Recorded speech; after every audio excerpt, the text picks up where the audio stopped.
Hello everyone, आप सभी का स्वागत है एक बार फिर से। अगर आपने इस वीडियो पे क्लिक किया है तो डेफिनेटली या तो आप मशरूम के बारे में जानना चाहते हैं या मशरूम फार्मिंग से रिलेटेड कुछ आप सोच रहे हैं। आज हम जा रहे हैं MHU regional mushroom research centre Murthal Sonipat. ये विजिट ऑर्गेनाइज करवाई है national horticulture research and development foundation Delhi Janakpuri से।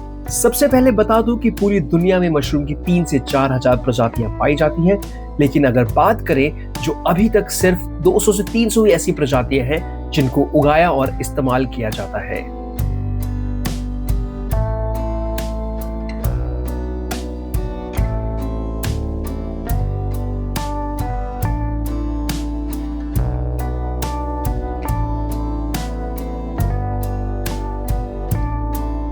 Hello everyone, welcome back. अगर आप कोई बिज़नेस करना चाह रहे हैं, नौकरी से परेशान है बहुत ज़्यादा अपनी, और आप सोच रहे हैं कुछ ऐसा काम या जो प्रॉफिटेबल भी हो और आगे चल के बहुत बड़ा उसको स्केल कर पाएँ, तो आप सही वीडियो पहुँचे हैं। आज हम बात करने वाले मशरूम फार्मिंग की। मशरूम रिसर्च सेंटर हम मूर्थल हाईवे ऑर्गेनाइज बाय अपना हॉर्टिकल्चर डिपार्टमेंट दिल्ली की तरफ से ऑर्गेनाइज है। मशरूम फार्मिंग को 4 हिस्सों में बांटा जाता है। सबसे पहला हिस्सा होता है स्पॉनिंग, यानी कि बीज को तैयार करना। सबसे पहले क्या करते हैं कि जो अपना गेहूँ है, साफ गेहूँ लेना होता है स्पॉन तैयार करने के लिए।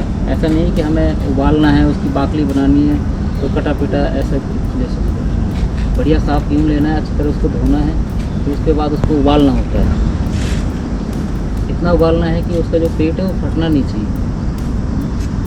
कि आपका जैसे गेहूँ है 48 से 52% का आसपास मॉइस्चर उसमें रहना चाहिए।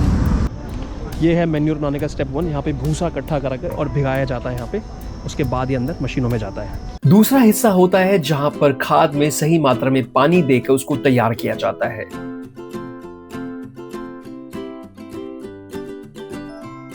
सो ये है मैन्योर, जो मैन्योर तैयार होगी जिसमें आप बाद में बीज मिला के इसको पैकेट में बंद करते हो।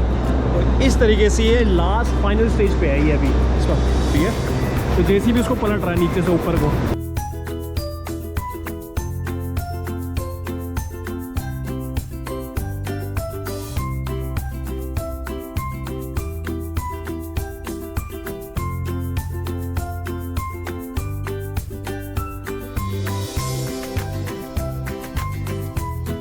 आप बॉयल करके हम इसको ठंडे पे डाल दिया है, जो एक्स्ट्रा पानी है वो निकल जाएगा। उसके बाद हमने कैल्शियम सल्फेट और कैल्शियम कार्बोनेट इसमें मिक्स कर लिया है, तो ये आपस में दाने भी चिपकेंगे नहीं। और उबालते इतने हैं कि ताकि ऐसे बीचने पे स्पंजी हो जाता है। भारत में अभी तक सबसे ज्यादा मशरूम की बात की जाए तो 3 या 4 मशरूम ही इस्तेमाल में आते हैं। सबसे पहला है बटन मशरूम, दूसरा है ऑयस्टर मशरूम जिसको ढींगली मशरूम के नाम से भी जाना जाता है, और तीसरा है मिल्की मशरूम जिसको दूधिया मशरूम के नाम से जाना जाता है। तीसरा हिस्सा होता है बीज और खाद को मिलाकर पैकेट में बंद करके हवा और पानी का संतुलन बनाए रखना, और चौथा स्टेप होता है तैयार मशरूम को तोड़कर बाजार में बेचना। सबसे आसान है ऑयस्टर मशरूम उगाना। गेहूँ के भूसा है उसे आप लीजिए और स्वस्थ भूसा लो। ये नहीं कि भाई आप गला सड़ा ले लो, फिर हमें तो ताज़ा भूसा हो। आप उसको प्याज वाले कट्टे में भर लीजिए, फिर एक ड्रम में गर्म पानी करके 60-65 डिग्री टेम्परेचर करके उसमें 20 से 30 मिनट के लिए डिप कर दो, निकालो, और फिर उसको 1 दिन के लिए लटका दीजिए। जितना एक्स्ट्रा पानी हो सारा बाहर निकल जाएगा। अगले दिन क्या करना है, उसको फैला के जब उसमें आधा सूखा आधा गीला सा हो जाता है, और फिर ऑयस्टर की स्पॉनिंग कर देनी है।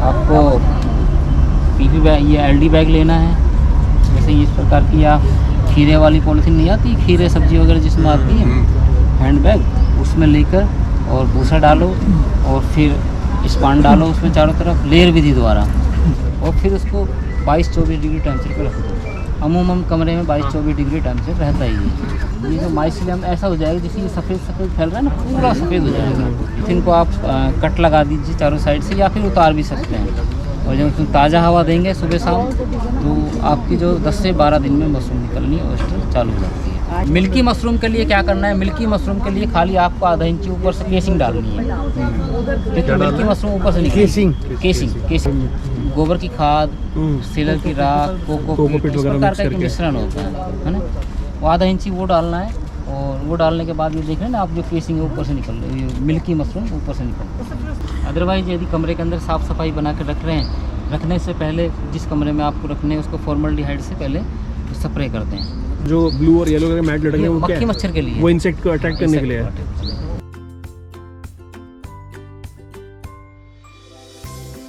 पूरा ये एसी है, कंट्रोल है, और यहाँ पर देखो ये टेम्परेचर और CO2 कंपोस्ट टेम्परेचर सब कुछ हमारा ये मोबाइल से कनेक्टेड है।